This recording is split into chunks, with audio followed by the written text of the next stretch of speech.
สวัสดีค่ะวันนี้พวกเราจะมาร้องเพลงไม่พูดก็เข้าใจเชิญรับชมรับฟังได้แล้วค่ะ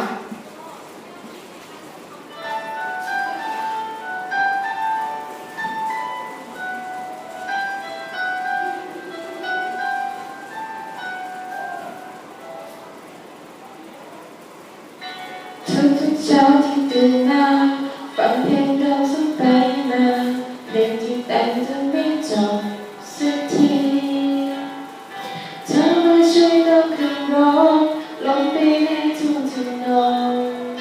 จนเกิดเพลงนี้ฟังเพลงรักมามากมายฟังใจความสักเท่าไร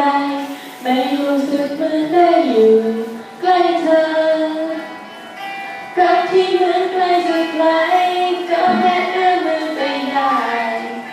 รออยู่เสมอไม่พูดอะไรก็เข้าใจ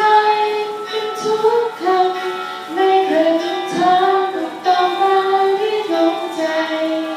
ไม่ต้องเรียกร้องก็ได้รักกับสิ่งที่ดีมากมายเข้าใจ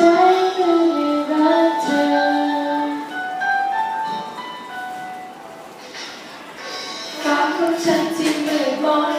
พอมีเธอไม่มัวมนมันสว่างและทุกอย่างสวยงาม